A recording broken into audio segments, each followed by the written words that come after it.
Hello, Robs. We're back with Black Folktales by Julius Lester. How the snake got his rattles. When the Lord made the snake, he made him all the pretty colors he could think of, reds and browns and oranges. And the Lord put the snake down here to decorate the ground and the bushes, to add a little color to everything.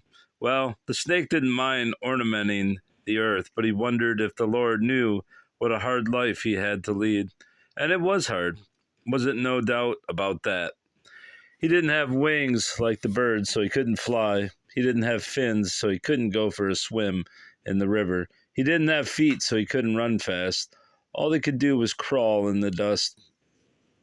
He didn't even mind that so much, but he couldn't figure out why the Lord had given him such poor eyesight.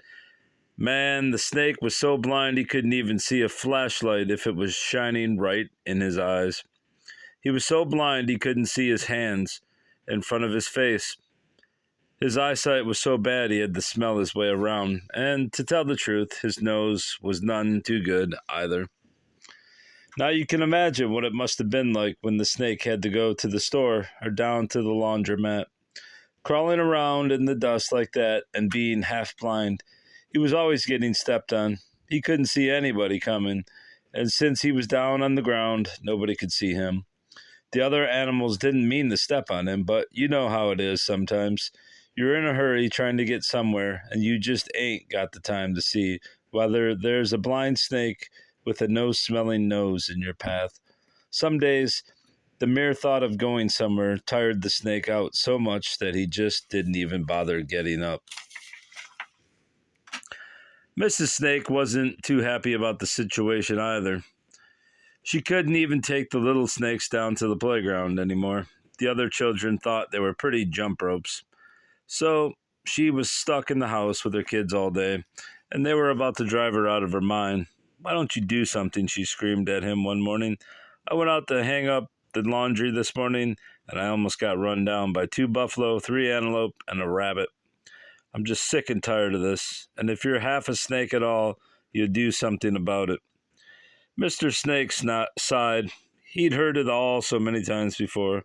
"Well, just what do you expect me to do? Grow arms? The Lord made us this way, and ain't a thing we can do about it."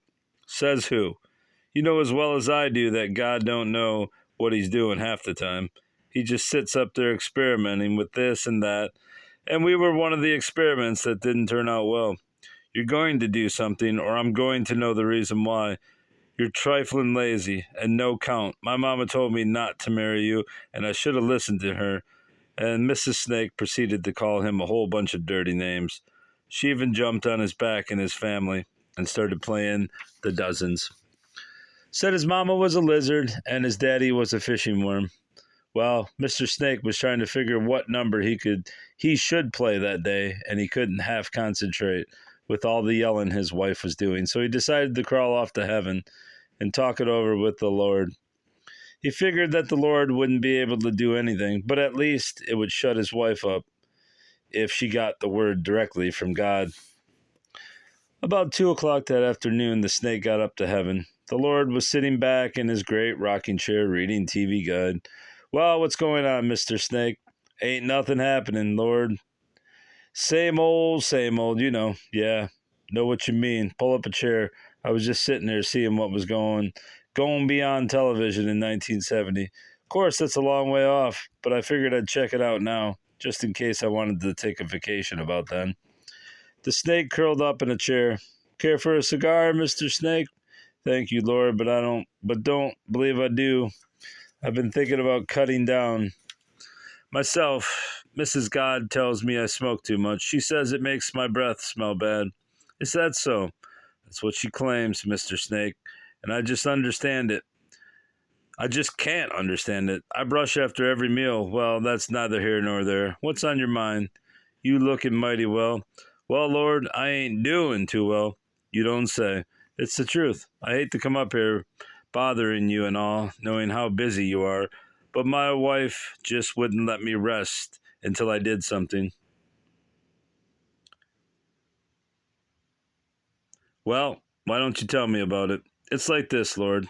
You know my eyes are kind of bad, Seems to run in my family on both sides of the house, and me being low on the ground like I am, I can't tell when folks are coming down the road. As a result, me and my family are always getting stepped on, and Lord, I just ache all over. And I got a whole lot of muscles that can ache.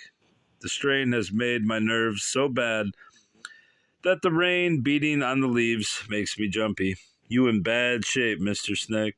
I done tried compose and everything else you can think of for my nerves, Lord. But don't nothing help. Some days I think about going outside the house and getting stepped on, and I just don't get out of bed. The Lord lit one of his big cigars and blew smoke rings for a few minutes. Well, I didn't mean for nothing like that to happen to you. He reached in his pocket and pulled out a small bottle. Here, this is poison. You put this in your mouth and give the rest to all your kin folks. This will be for you to use to protect yourself with. Anybody step on you, you can bite them and stick a little poison into them. Thank you, Lord. I sure thank you. Don't mention it, Mr. Snake. Glad to help out when I can. If you have any more problems, you just let me know. The snake didn't waste a minute getting down the ladder and going home. When he told his wife about the poison, she was so happy she kissed him. He told her that she best be cool and went to bed. Well, a few days later, the rabbit sent word through the forest that the animals had to send their union representative to a meeting. All the animals, that is, except the snake. The meeting will now come to order, the rabbit announced. Hey, Mr. Elephant, can't you find a seat somewhere and stop blocking the sun? I don't know why the Lord made the dumbest thing in the forest the biggest. The elephant sat down. You still blocking the sunlight, Mr. Elephant? I'm sorry, Mr. Rabbit. Well, I understand that it ain't all your fault. You think you can hold your head to one side so a little light can come through? That's good. Now everybody know why I called this meeting? It's that snake. We got to do something, and do it quick before he kills us all off. I've been to 13 funerals this week, and today's only Tuesday. I know what you mean, the frog put in. That snake killed 3 of my uncles, 7 cousins, 2 aunts, and my brother-in-law. I have to admit, though, that getting rid of my brother-in-law was kind of a blessing. Well, blessing or no blessing, that snake has been a terror ever since the Lord gave him that poison. He's been biting everything that shakes the bush. He can't see, but ain't a thing wrong with his hearing. Why, if he just hear any little thing, he's dead on it. And he's got the best aim I've ever seen, the horse added. Who you telling? Exclaimed the rabbit. I saw a leaf shake on a bush, and I guess you know that's one dead leaf now. Snake put all sorts of poison in that leaf. Well, what we gonna do about it? The fox wanted to know. Tell him to move on over, or we'll move on over him, said the panther. Tell him the next time he lays his forked tongue on anybody, we're going to off him. And suppose he lays his forked tongue on somebody and you don't off him, said the rabbit. That's right, the owl put in. Hustlers don't call showdowns.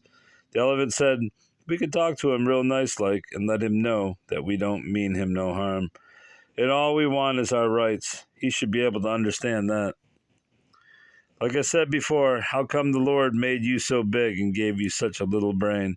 If your brain was magnified 100 times, it would fit into the navel of a gnat and rattle around like a BB in a cornflakes box. Understand?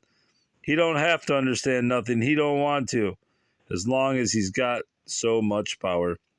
They talked and talked and talked and talked until the rabbit got so disgusted he just took off for heaven by himself. They were going to do all that talking and end up saying they should send somebody to talk to the Lord. The rabbit wondered if he was the only one of the animals that had any sense. The Lord was reading the newspaper when the rabbit came up on the porch. Yeah, Mr. Rabbit, just between you and me, I ain't going to be nowhere to be found between 1960 and 1970. And if you take my word, you'll go somewhere and hide yourself. That's going to be a rough 10 years. Yes, I ain't answering no prayers during that time. No, indeed. Lord, what are you talking about? You just remember what I said, okay? He folded the newspaper and put it beside his chair. Now, what's on your mind? It's that snake. He was just up here a few days ago. Don't you think we know it? You gave him some poison, and so he's bitten so many animals that a lot of them are packing up and going north. People are scared to let their wives and daughters go out alone at night. That's the truth. Lord, That snake has bitten 337 animals, 5 oak trees, 17 palm trees, and 1 sticker bush. Ha ha ha. You should have seen him bite into that sticker bush. Ha ha ha ha. His wife was pulling stickers off his lip for 2 hours. Served him right, the lowdown. I get the point. You go on back and tell Mr. Snake to get himself up here in a hurry. Well, it's kind of dangerous to get too close to him, Lord. You tell the elephants to yell the message in his general direction. Ain't a thing wrong with Mr. Snake's hearing. A few hours later, the snake was curled up in a chair next to the Lord. Lord, I sure want to thank you for that poison you gave me a few days ago. I haven't gotten stepped on since. That's just what I wanted to talk to you about. What's this I hear about you using that poison for insurance instead of protection? Well, Lord, you know my eyes ain't too good, and I can't see who's my friend and who come to do me harm. So I just bite everybody that come along. And that way, I'm always on the safe side. I've been stepped on so much that I just can't take any chances. I could understand that, Mr. Snake, but now you just about terrorized everybody. I didn't mean to, Lord. I sure didn't intend to do that. The Lord reached in his pocket. Here, you take these rattles and put them on your tail. When you hear something shake your tail, that'll be a warning. If it's your friend, he'll stop and pass the time of day with you. And if it's your enemy, he'll just keep coming. And after that, it's you and him. You understand? Yes, Lord, I do. And I thank you. It was getting mighty tiresome, biting everything that came along. Mighty tiresome. And that's how the snake got his rattles.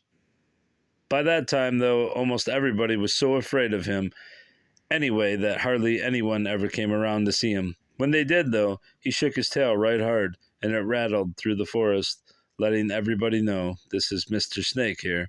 You can't step on me now. And that's the end of the origins section, and love is next. Goodbye, bruv.